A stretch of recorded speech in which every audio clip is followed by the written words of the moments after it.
குருபியோ நமக. ஆன்மீக நண்பர்கள் அடிக்கடி சொல்கிறாங்க, நான் சத்தியமாக இருக்கேன், எனக்கு பிரச்சனை வருத, என்ன பண்ணுறது, அது ஜென்மாந்திர வினையா என்ன அப்படின்னு தெரியல, எந்த கோயிலுக்கு போனோம், பிரச்சனைகள் தான் தீரணும்னு எந்த கோயிலுக்கு போகணுன்ட்டு அடிக்கடி நண்பர்கள் கேட்பாங்க. ஆமாங்க, நான் திவ்ய தேசம் 108 திவ்ய தேசத்தில் ஒரு திவ்ய தேசம் சொல்கிறேங்க. அதனுடைய ஹிஸ்ட்ரியை பார்த்தா அது கரெக்டு தாங்க. அப்போ சொல்கிறேங்க. அதாவது நந்திபுர விண்ணகரம்னு பேருங்க.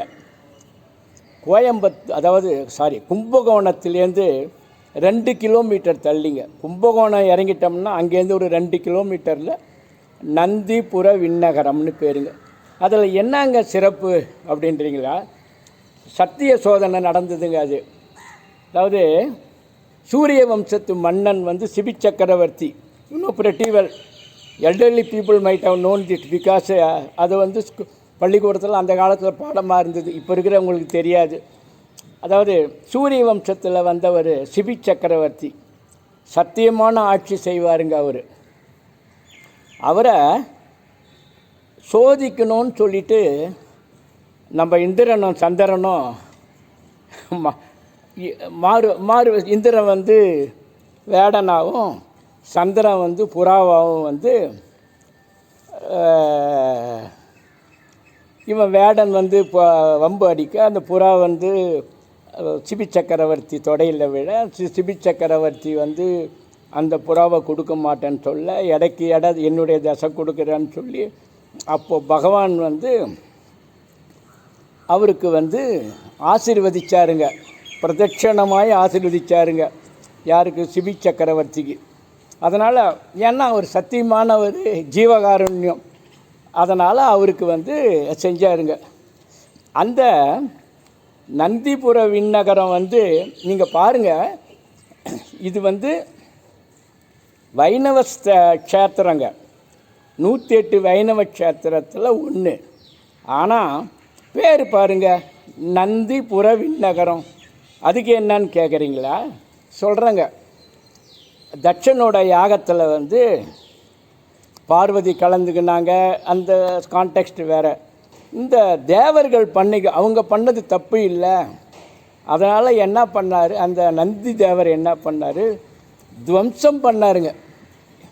தேவர்களை துவம்சம் பண்ணாருங்க அந்த நந்தி அந்த அந்த க்ஷேத்திரத்தில். அது மட்டும் இல்லைங்க, ராவணனுக்கு சாபம் கொடுத்தாருங்க நந்தி. உனக்கு குரங்கால தான் உனக்கு அழிவு அப்படின்னு சொல்லி கொடுத்தாருங்க. எவ்வளோ முக்கியமான க்ஷேத்திரங்க அந்த க்ஷேத்திரம். சொல்கிறேங்க, கேளுங்க, இன்னும் கேளுங்க. இந்த செண்பகப்பூன்னு ஒரு பூ இருக்குது. அந்த செண்பகப்பூ நல்ல பூத்துக்குழுங்க, நல்ல பூ தாங்க. ஆனால் அந்த செண்பகப்பூவுக்கு நாரதர் ஒரு சாபம் கொடுத்தாருங்க. நீ உபயோகப்படக்கூடாதுன்னு சொல்லிட்டு. அந்த செண்பகப்பூ நேராக தாயார்கிட்ட போச்சுங்க. அம்மா, நான் பூத்துக்குழுங்கண்ணா எதுவுமேங்க, அதாவது அந்தந்த பருவத்தில் அதாவது இருந்தால் தாங்க சரியாக இருக்கும். பசங்களாக இருந்தால் அந்த வயசில் கல்யாணம் பண்ணணும், பையன் பொண்ணுங்க அதாவது அந்தந்த பீரியடில் பண்ணணும். பருவத்தே பயிர் செய்ன்னு சொல்லியிருக்கான். அதுதான் இவ இந்த பூக்கள் போய் சொல்லுது, அம்மா தாயே, எனக்கு இவ்வளோ பூ இருக்குது, என்னை உபயோகப்படுத்தக்கூடாதுன்னு நாரதர் என்னை சபிச்சிட்டாரு. அப்படியா? நானே அந்த ஊருக்கு